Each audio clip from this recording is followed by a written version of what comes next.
What's going on, guys? Bobby with Consumer Time Capsule, back with another review for you here. And today we are back at the Capsule to talk to you about the newest flavor of Dr. Pepper in their first new flavor in the last 5 years. This is Dr. Pepper Dark Berry.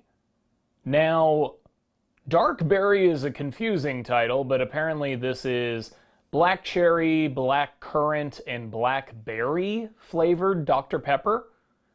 And a lot of writing on this. this is the busiest freaking, especially for a limited edition flavor. They're drawing almost no, like you could just tell me this is a Dr. Pepper with a giant Spider-Man advertisement all over it. So in July, you said, what was it, July 2nd? July 2nd. There's going to be a new Spider-Man movie. It's called Far From Home, only on the big screen, as they say here. And because of that, they're having a Watch a Movie on Us promo where you take a picture of this and send stuff. And Fandango now sends you some kind of movie pass or something. I don't know. What I care about is the soda inside.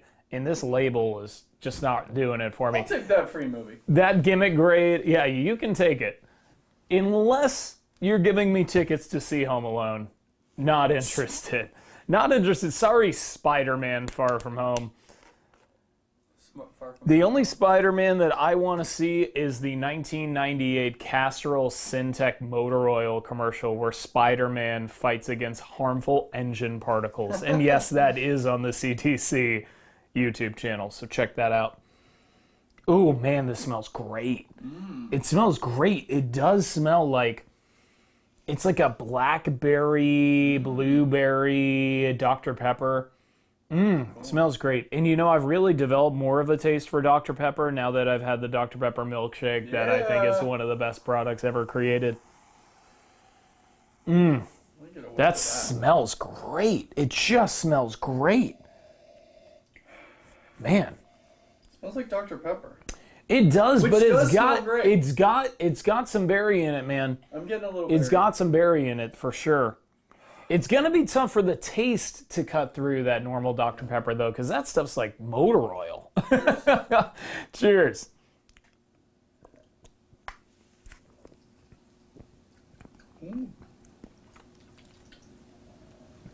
Okay, so it is a different taste than regular Dr. Pepper. You can tell that there is something a little bit off about it. Very slight.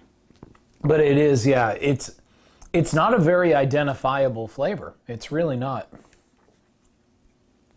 It's Dr. Pepper. I don't. It is, but it's not as good as regular Dr. Pepper. It doesn't have the same super syrupy Dr. Pepper punch.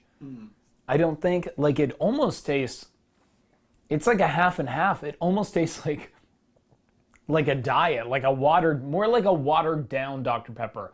Like a Dr. Pepper after you let ice melt in the glass for a few minutes. But we're drinking it right out of the bottle, so that's not the problem here. Why would they do this? There's just not really a lot going on here. It's slight. I'll take a little more. Thank you. I mean, it's not bad. I'm not super complaining. But look, 70 grams of sugar should be plenty for them to wedge in some berry flavor, and I'm just not getting a lot of it at all. I get faintest berry. Yeah, maybe like after you've swallowed it, there is a little bit of berry, but it's almost like an unidentifiable berry. Maybe a little bit blueberry-ish. That's what I'm thinking. What is a currant? I don't know. Currant.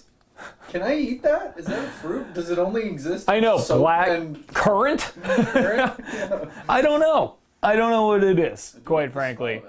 But if this is what it is, apparently it's Dr. Pepper. That's what dark currant is just Dr. Pepper.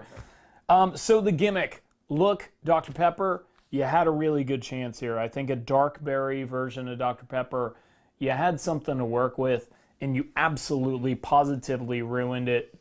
This is the worst soda label I've ever seen. And I have literally about 1,500 cans in my collection. I've got at least, what, Ryan, maybe 150, 200 bottles in my collection? Got to. I don't know the exact number. This is the worst that I've ever seen. Fandango's railroading. Spider-Man's railroading them. Fandango's railroading them. Everything gets everything except the flavor. And I mean, literally, it will cost a lot of curiosity buys, a lot of those impulse buys, because this is a disaster of a label, and I'm going to give the gimmick literally, I'm going to give it a 1.5 out of 10, and that's about as low as you could possibly go when you're adding a flavor to anything, period. Promo cans. Yeah, the promo cans, apparently, if you're more important than we are, Dr. Pepper, don't get me wrong, I'm not trying to get on your bad list, because there's like a promo can where you like peeled it and stuff. It looked really freaking cool. Like, that was like a 10 out of 10. Yeah. This is the opposite of that, where really, I mean, Dr. Pepper, you even have to know, like, this is not where it's at. That's not a good looking label. So 1.5 gimmick grade, very, very low. Taste bodes a little bit better, mostly because, look, the Dr. Pepper, solid soda. I don't think it's as good as a normal Dr. Pepper, because there is something just a little bit off about it. Even as I'm talking right now, that blueberry kind of taste is kind of hitting me. But it's just not strong enough for it to be a disruptive product. It's just, this is the kind of thing, and I don't say this very often for something that's worth reviewing, where if you skip it, you missed nothing. I mean, literally, this is a very skippable product. So, I don't know, what do you think, right? Maybe like a 5 out of 10? Yeah. For taste, 5 out of 10. So, worse than a regular Dr. Pepper. And just not worth the 70 grams of sugar. Go eat a whole pint of Bluebell cookie cake ice cream. Anyway, guys, hope you enjoyed the review and Fandango or whatever. Thanks for ruining our opportunity to get the first new Dr. Pepper flavor since the CTC review started. Till next time, guys, I will miss you until I see you. Cheers.